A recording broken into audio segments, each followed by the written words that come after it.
Got my modular case for the iPad today, so we're going to do a little quick unboxing and see what's inside.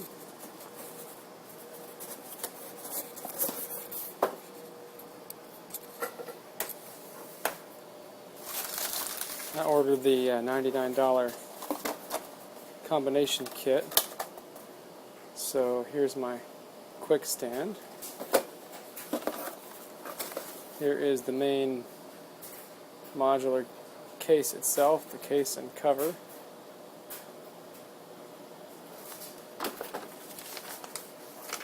And this looks like the slim wall mount.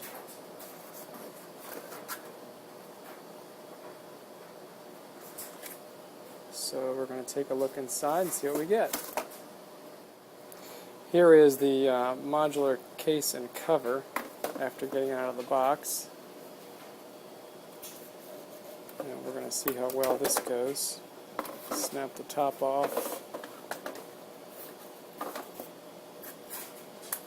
Pretty soft plastic on the corners here.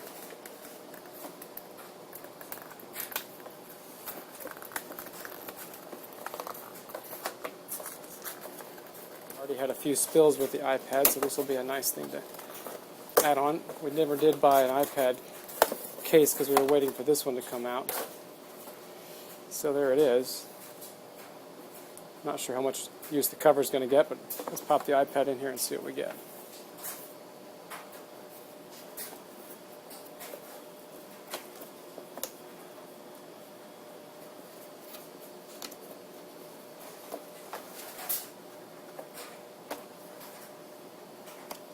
Not bad, even one-handed. There we are. A protected iPad thanks to Modulr.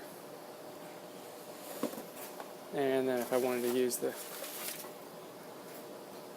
cover to keep our hands off while we're not in use, that would work out great. Just a quick note about the function of the buttons in the case.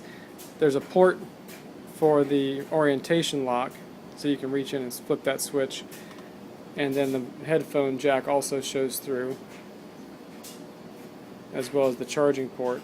But the volume control is actually controlled through the case, and it's pretty easy to push the buttons down through the soft cover, as well as the power button at the top. Not too hard to press. Here is the quick stand in place. The quick stand works pretty well. Actually, this is, I think, maybe the most versatile piece they have, even though it's the cheapest.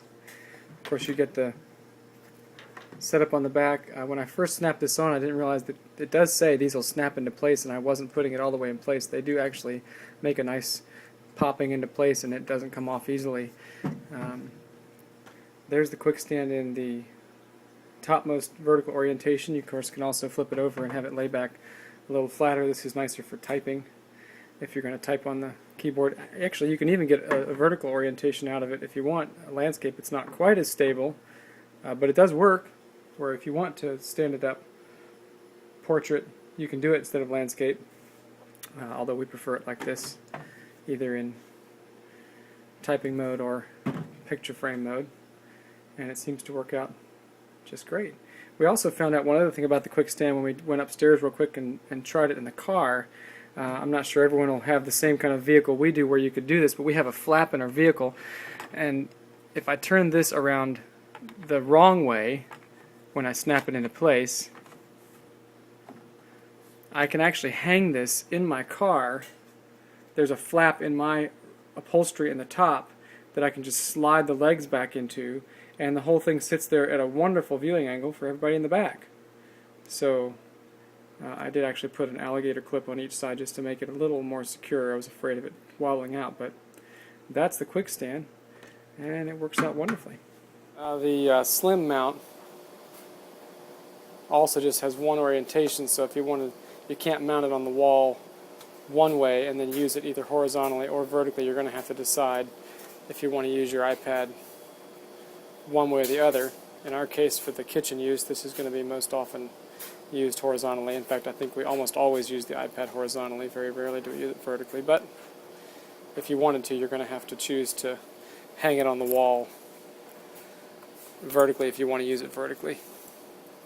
Seems fairly sturdy. I'm going to have to trust a lot of use to that. It seems like it'll hold it a lot better in vertical mode than it will horizontal.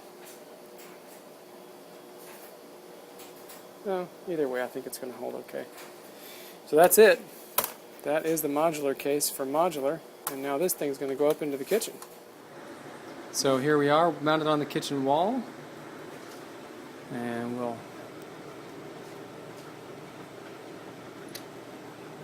fire up something like my frame, or something a little more kitchen appropriate. And it works great.